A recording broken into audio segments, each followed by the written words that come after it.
Bueno, muchas gracias por darme esta oportunidad de presentar y conversar y recibir inputs de ustedes, feedback, sobre un tema que me parece apasionante, pero que es un tremendo desafío. Las cosas que voy a decir son pinceladas. Especialmente desafiante es esto de hacia un humanismo bioecocéntrico, que me encantaría que lo pudiéramos discutir al final. Vivimos tiempos de cambio acelerado, plagados de desafíos, peligros, expectativas y promesas. Como humanidad pareciera que nos hemos puesto pantalones largos, sin asumir aún la responsabilidad que eso implica. Por primera vez en nuestra breve historia, podemos decir que estamos en condiciones de potencial abundancia, que si la administramos bien, nos permitiría construir una sociedad global pacífica y próspera, sin hambre, sin miseria, con oportunidad de pleno desarrollo personal para todos y viviendo en armonía entre nosotros y con la naturaleza de la que somos parte. Sin embargo, persisten bolsones de hambre y miseria en el mundo. Las brechas entre ricos y pobres crecen y el poder económico se concentra. Se siguen acumulando armas de destrucción masiva cada vez más inteligentes y atemorizantes, mientras proliferan guerras locales, sangrientas, que provocan destrucción e inconmensurable sufrimiento humano. Y junto con todo esto nos estamos dando cuenta que hemos abusado del planeta Tierra, de nuestra casa común, y de la variada y rica comunidad de vida, hasta el punto de estar induciendo un cambio climático con consecuencias imprevisibles para el ecosistema global y para la propia humanidad. Pareciera que estamos experimentando un cambio de época en el que el desarrollo tecnológico juega una vez más un papel crucial y que nos da un poder de intervención en la naturaleza nunca antes visto, al mismo tiempo que una responsabilidad nunca antes pensada. Este trabajo son mis reflexiones sobre ese tema que voy a presentar ahora en forma lo más sintética posible, y los invito a ir prácticamente leyendo conmigo lo que voy a proyectar en pantalla para no diluirme. Hay un subtítulo aquí que dice Casi dioses. Y en verdad, constituimos la más reciente y compleja floración del proceso evolutivo del fenómeno vida en la Tierra. Hago un paréntesis, hablo de fenómeno vida, no de la vida. Y es algo que quisiéramos que conversáramos después. Somos la única especie que se ha autodesarrollado. Los humanos, de ser objetos más bien pasivos de la evolución del fenómeno vida en la Tierra, hemos pasado a ser, con el tiempo, a ser actores protagónicos, capaces de innovar, crear y destruir como ninguna otra especie de vivientes jamás lo ha sido. Si Pericles resucitara, él diría que somos casi dioses. Nos falta un pequeño detalle irrelevante. Todavía no somos inmortales. Algunos hitos de este camino recorrido por la humanidad. Dice la ciencia, hace unos 790.000 años, los seres humanos tomaron control del fuego y eso cambió drásticamente su relación con el medio ambiente.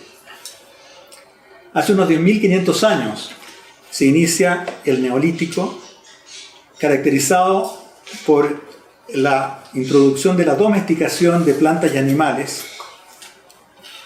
que implica selección artificial, de lo que habló Darwin hace muy poco tiempo.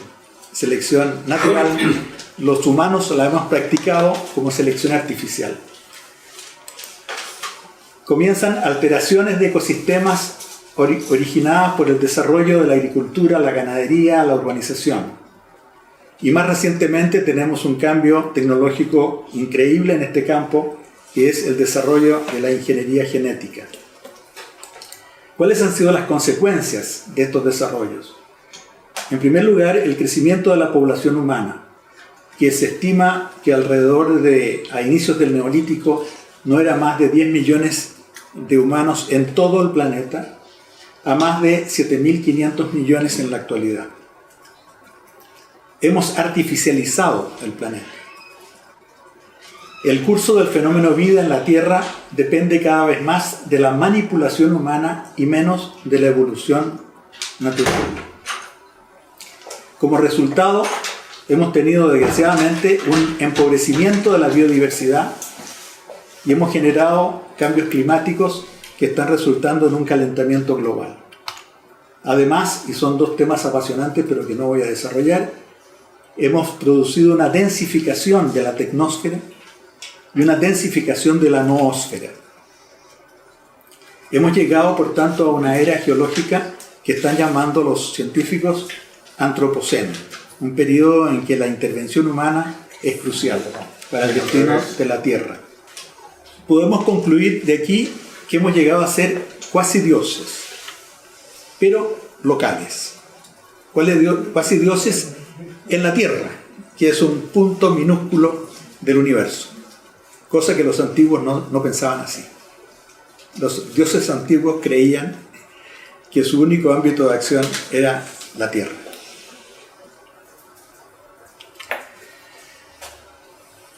Decía antes que todos estos cambios nos hacen responsables, y la mirada que planteo aquí yo es desde la ética de la responsabilidad, entendiendo como por tal el que somos responsables de todas nuestras acciones y omisiones voluntarias, así como de sus efectos y consecuencias.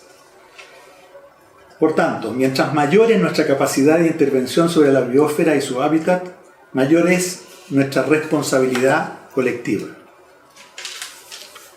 Somos colectivamente responsables del curso reciente de la biosfera y de su hábitat, así como de su curso futuro. Ahora, responsable significa que tenemos que responder ante alguien. ¿Ante quiénes somos responsables? En primer lugar, ante nosotros mismos y las generaciones futuras. Ante la biosfera de la que somos parte. Y si lo queremos decir todo esto en un lenguaje más poético, más religioso, somos responsables ante nuestra madre vida, que nos ha engendrado como especie y a la cual debemos reverencia, respeto, admiración y amor. Por otra parte, debemos, y es muy importante esta dimensión, si somos responsables colectivamente, no lo somos en igual medida. Hay una responsabilidad diferenciada según nuestro papel en la generación de estos desafíos y según nuestra capacidad de intervención y de resolución de los problemas que queremos abordar. En una sección siguiente de este análisis, de este ensayo, trabajo la emergencia de la conciencia ecológica y cómo hemos ido en este proceso moviéndonos de un antropocentrismo a una visión de carácter más bien bioecocéntrica. En la antigüedad y en la Edad Media estaba nuestra cosmovisión del mundo. Evidentemente aquí no estoy incluyendo a todo el mundo, básicamente al occidente cristiano. Una cosmovisión teocéntrica y endocrática, que en nuestro caso queda muy bien expresada en un párrafo del Génesis, primer libro de la Biblia, cuando a Dios se le atribuyen las siguientes palabras: hagamos un hombre a imagen nuestra, conforme a nuestra semejanza, para que domine en los peces del mar, y en las aves del cielo, y en los ganados, y en todas las fieras de la tierra, y en todo reptil que repta sobre la tierra. La palabra clave aquí es para que domine. Hay un mandato divino de dominio. Hay una concepción de lo real, del mundo, con la divinidad todopoderosa en lo alto, con los humanos como criatura muy especial de esa divinidad, que recibe este mandato de dominar sobre el resto de la creación. Y esa cosmovisión nos sigue influyendo hasta hoy día. En la Edad Media aparece, especialmente en la Edad Media en cristiandad, del mundo occidental, aparece otro elemento que creo que es interesante considerar aquí. la transitoriedad de la existencia humana en la Tierra. Se concibe al ser humano como un ser pecador, cuya principal tarea es salvarse y evitar condenarse, pero lo más importante de su existencia es más allá de la muerte. Esta vida es básicamente para tratar de salvarse en la otra vida. Y eso hace que la atención no esté centrada tanto en el ser humano como creador, como creador de riqueza, de valores. El Renacimiento nos trae una revalorización de lo humano, y luego la Ilustración nos muestra un humanismo. Surge ahí una corriente humanista de pensamiento que pone al ser humano al centro, reconoce su igualdad en dignidad y derechos y valora tremendamente sus logros. De modo que al sacar a Dios del centro, se refuerza la posición del ser humano como amo y señor de la naturaleza, con un fortalecimiento del antropocentrismo. La sensación de poderío se fortalece luego con la experiencia de progreso acelerado y limitado que se inicia con la Revolución Industrial y que dura hasta fines del siglo XX. Es recién en la segunda mitad del siglo pasado que surgen alarmas. Una primera alarma que no está mencionada ahí es la del censo de población de los años 50, después de la Segunda Guerra Mundial, que hace tomar conciencia de que la población mundial está creciendo a tasas que nunca se habían conocido en la historia hasta ese momento. En 1972 se publica el informe Límites del Crecimiento, publicado por el Club de Roma, que utiliza escenarios futuros y con la máxima capacidad de computación que existía en ese momento, que ya era bastante avanzada para esos años. Y esos escenarios a futuro lo que demuestran, resumiendo, es que si la población sigue creciendo al ritmo actual y si la economía sigue expandiéndose al ritmo actual, el planeta no resiste. Se sobrepasan los límites del crecimiento. Ese mismo año, en Estocolmo, se realiza la primera conferencia de Naciones Unidas sobre el medio ambiente humano, llamada luego la primera cumbre de la Tierra, que es interesante porque es sobre el medio ambiente humano. Veremos que más adelante se comienza a hablar sobre el ecosistema global, que es un cambio conceptual dramático. Pero ya en ese momento, a pesar de que se está trabajando sobre el medio ambiente humano, se confiere a la flora y fauna silvestre y a sus hábitats un valor en sí, y a los humanos la responsabilidad especial de preservar y administrar ese patrimonio. Otro hito en este proceso de toma de conciencia ecológica es en 1987 la publicación del informe Nuestro Futuro Común, preparado por la Comisión Mundial de Medio Ambiente y Desarrollo, que introduce el concepto de desarrollo sustentable. Y curiosamente el concepto de desarrollo sustentable no es técnico, es ético. Dice, tenemos que buscar satisfacer todas las necesidades de la población humana actual sin poner en riesgo la satisfacción de esas necesidades en las generaciones futuras. Ese es básicamente el corazón del concepto. Aparece aquí entonces un concepto ético muy importante: responsabilidad intergeneracional. 20 años después de la conferencia de Estocolmo, en 1992, en Río de Janeiro, se realiza la segunda cumbre de la Tierra. Destaco aquí solamente una cosa, el principio número 7, leo: los estados deberán cooperar con espíritu de solidaridad mundial para conservar, proteger y restablecer la salud y la integridad del ecosistema de la Tierra. En vista de que han contribuido en distinta medida a la degradación del medio ambiente mundial, los estados tienen responsabilidades comunes pero diferenciadas.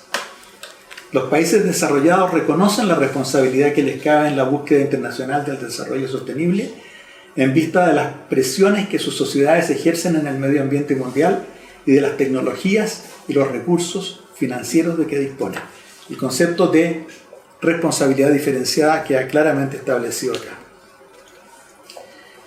En 1994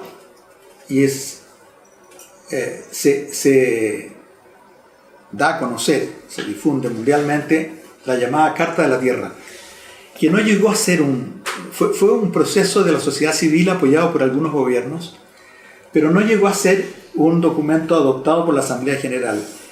Y me parece a mí que eso se debió a que las cosas que planteaba en ese momento eran tan avanzadas que no eran digeribles por el conjunto de todos los estados del mundo representados en la Asamblea General.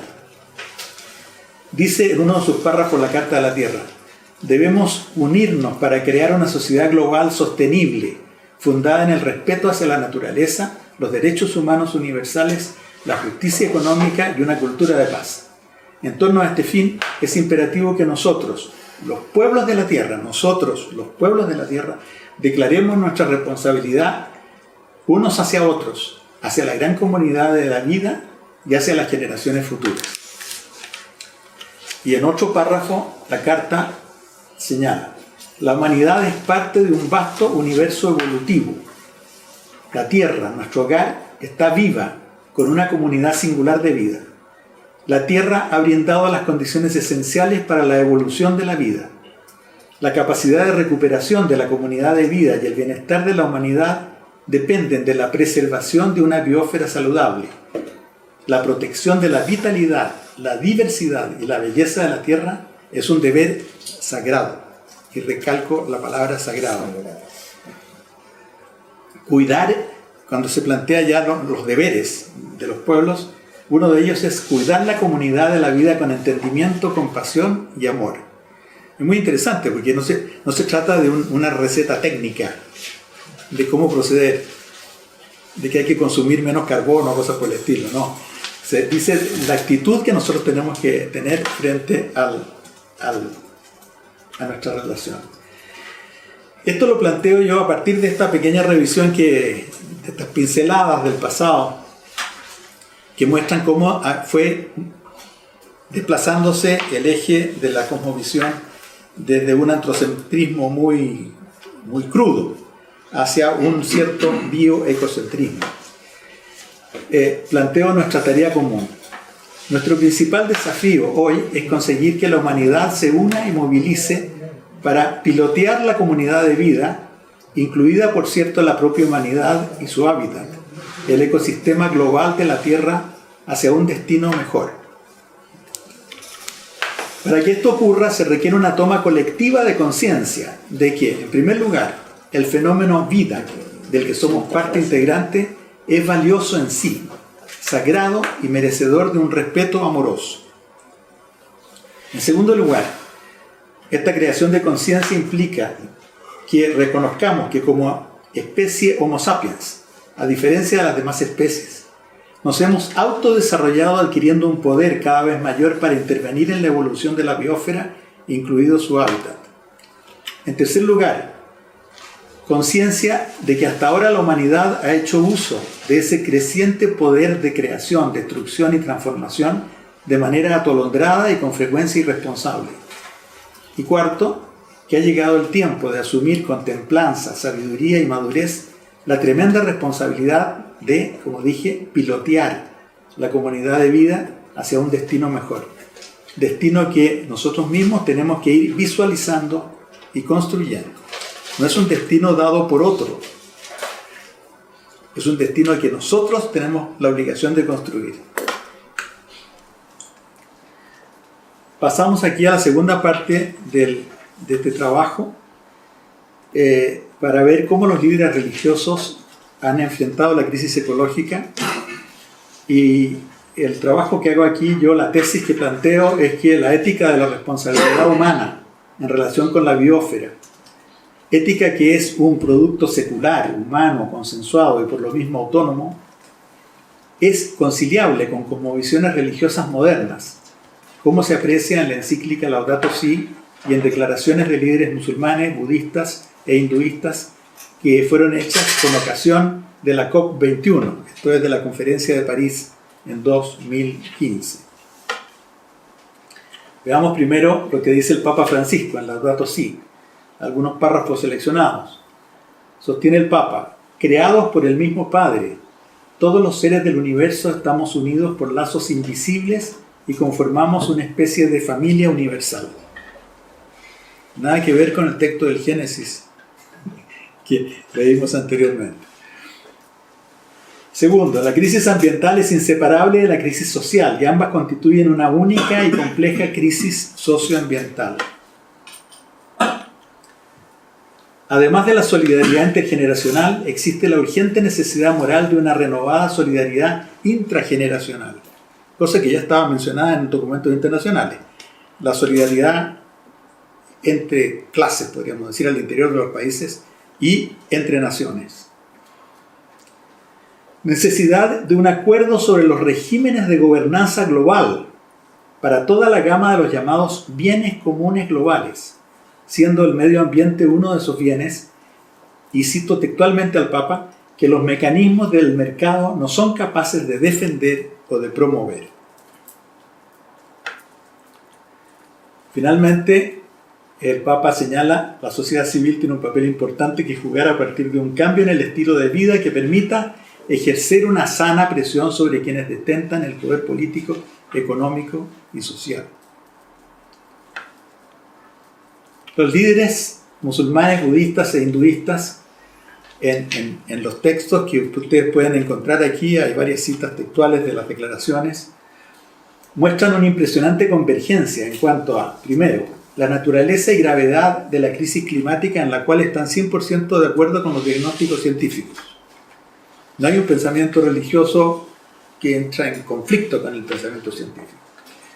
En segundo lugar, se reconoce la responsabilidad humana en su generación. No es un castigo divino como fueron las plagas en Egipto. La responsabilidad tanto de los estados y organismos internacionales como de las organizaciones de la sociedad civil y del ciudadano común en su abordaje y solución.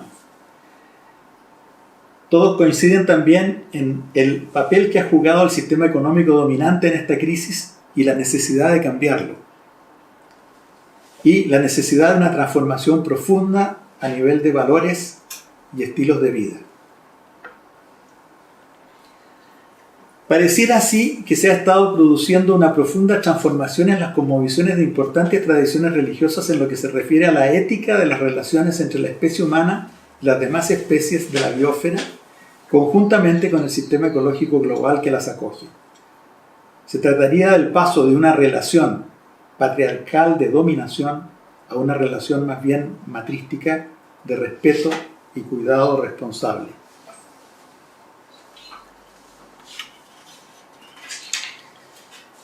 Este cambio podría estar siendo acompañado, no estoy muy seguro, de un cambio en el relato que tiende a conciliar los elementos más esenciales de la fe religiosa con el conocimiento científico reciente sobre la trayectoria del fenómeno vida en nuestro planeta. Este nuevo relato asumiría una visión más dinámica de la creación como proceso en curso, en el que la especie humana se ha ido autotransformando y convirtiendo en actor cada vez más importante. Y paso así aquí a resumir la tercera y última parte de este ensayo hacia un humanismo bioecocéntrico. Entiendo aquí por humanismo una corriente de pensamiento, una concepción de mundo que valora la capacidad creativa del ser humano en múltiples ámbitos, que van desde el ético hasta el tecnológico. Y entiendo como humanismo bioecocéntrico a la concepción de mundo que considera el fenómeno humano como la más notable y admirable floración del proceso evolutivo del fenómeno vida en el planeta Tierra. Me gustaría que discutiéramos después las implicaciones de esa palabra floración. ¿Qué implicaciones tiene? Nuestra especie Homo sapiens emerge del proceso evolutivo en tiempos recientes de la larga historia del fenómeno vida en el planeta Tierra con tres capacidades que ninguna otra especie viviente parece haber tenido: crear pensamiento y cultura, intervenir en la naturaleza y transformarse a sí misma. Ocurre así que los humanos, operando en sociedad, somos al mismo tiempo frutos del fenómeno vida y sus controladores. Nos hemos convertido en actores protagónicos del proyecto mundo que seamos capaces como humanidad de visionar y de implementar dependerá cómo evoluciona el ecosistema global, qué especies proliferen y cuáles desaparezcan, qué tipo de sociedad humana global seremos capaces de construir. Todas estas proyecciones a futuro, visualizaciones del futuro, implican normalmente anticipar una posible visión de la sociedad que queremos. Voy a citar aquí un par de ejemplos solamente tomados. El primero está tomado de la declaración de los líderes hindúes, que me pareció muy rico en contenido.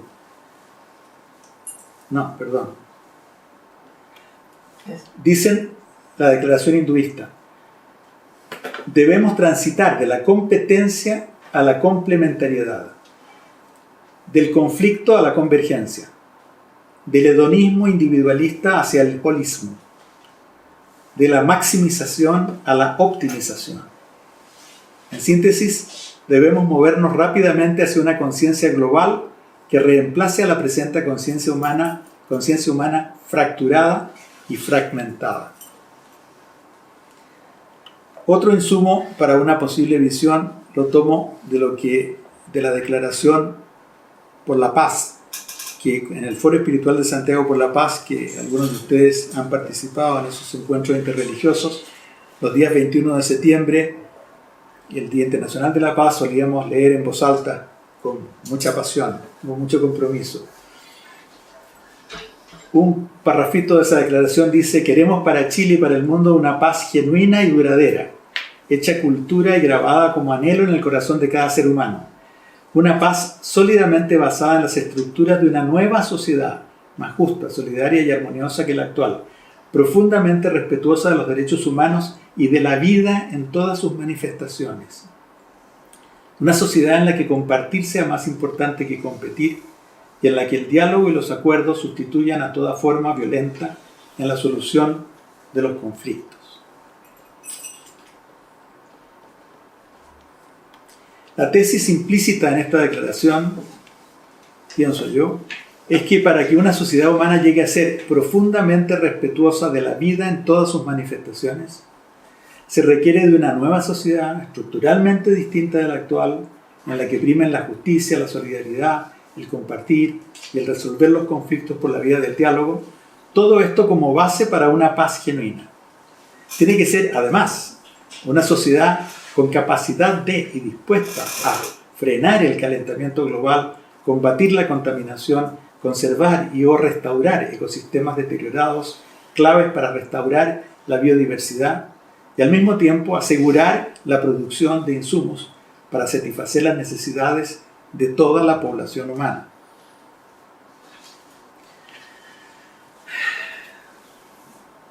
Hay que suspirar un poco, porque todo lo que hemos dicho suena muy lindo, pero ocurre que en la historia de la humanidad el lado oscuro ha sido muy potente.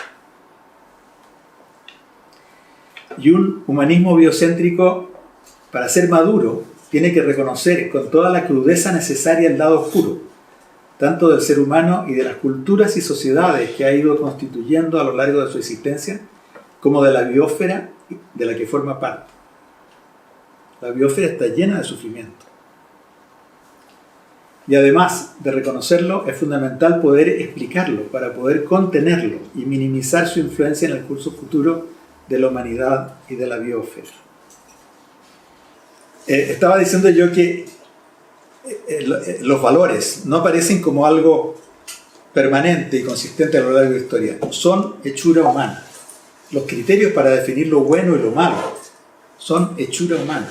Ya han variado grandemente a lo largo de la historia humana y entre las culturas. De modo que en algún momento se consideró malo, hoy día se ha considerado aceptable o bueno, como el caso de la homosexualidad. Y en el caso de la esclavitud, lo que se consideró bueno y necesario para el desarrollo de los pueblos, el que los seres humanos pudieran ser comprados y vendidos, y transados en el mercado y explotados, que fue bueno y necesario al sistema de producción durante mucho tiempo, ha llegado, cuando dejó de ser útil, se consideró que era éticamente incorrecto e indeseable. La pregunta que quisiera plantearme aquí, acercándome al final de la presentación, es: ¿el hombre es lobo para el hombre, como dijo Hobbes? ¿Es algo válido esto de que el hombre haya explotado a los demás hombres, ¿lo ha sido por siempre? Voy a responder que no, más adelante. ¿Es algo que está en sus genes o es un comportamiento adquirido? Yo diría que ambas cosas. ¿En qué medida su agresividad potencial y su afán de dominación son inhibidos o gatillados por la sociedad en que vive, su cultura y su particular sistema de valores? Yo diría que en medida muy importante. Pareciera, como decía yo, que el hombre no ha sido siempre un lobo para el hombre. Y aquí me cuelgo de un tema que he trabajado en escritos anteriores y hemos conversado con ustedes de forma muy condensada en esta presentación. Tomo la mirada de Rian Eisler en El cáliz y la espada.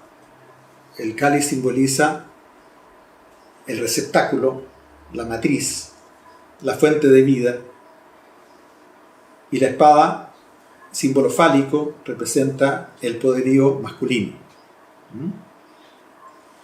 Y sin entrar en detalles sobre su teoría, lo que se concluye de ese análisis es que desde inicio, los últimos 5.000 años, por decir algo, ha predominado el modelo androcrático de dominación.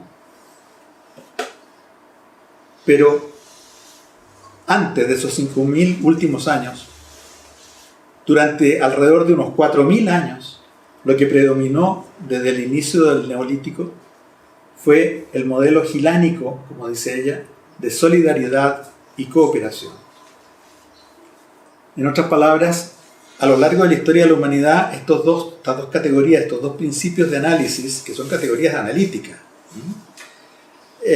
se van contra, domina uno o domina la otra, nunca desaparecen del todo.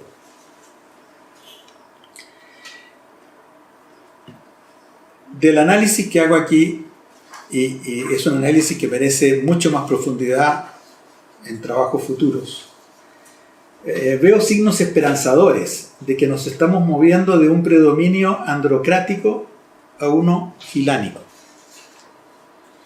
El paradigma de los derechos humanos es fundamental, es un avance gigantesco. Y no solamente se refiere a los derechos civiles y políticos que suelen estar en discusión, se refiere también a la segunda generación de derechos humanos, que se refiere a los derechos de igualdad entre las personas. Igualdad frente al derecho al trabajo, el derecho a la educación, el derecho a la salud, el derecho a la vivienda digna. Y a los de tercera generación, que tienen más que ver con la fraternidad universal y el reconocimiento de la diversidad cultural, el derecho de los pueblos a mantener sus culturas, etc. Hay todo un bagaje ahí valórico que ha logrado legitimarse a nivel internacional y que es un avance gigantesco. Está todo el cambio y el avance que se han hecho a través de múltiples movimientos sociales y del movimiento feminista para avanzar en la equidad de género y derechos de la mujer y del niño. Está la creciente conciencia ecológica, de la cual ya hablamos. Está también el menor recurso a la guerra para resolver conflictos. A pesar de todas las brutalidades que se cometen ahora, es mucho menos que antes. Estamos avanzando. Y por último, y aquí termino mi presentación, creo fundamental destacar que el acelerado avance tecnológico que nos ha llevado por primera vez en la historia de la humanidad a una economía global potencialmente de abundancia, junto con ser esperanzador, nos plantea en un contexto social mundial marcado por grandes desigualdades la gigantesca tarea de desarrollar un nuevo modo de producción que permita una distribución mucho más equitativa que la actual, tanto al interior de las naciones como entre ellas, de los bienes y servicios producidos por un sistema económico que deberá ser plenamente sustentable. Hasta aquí llego. Muchas gracias por su paciencia. Muchas gracias.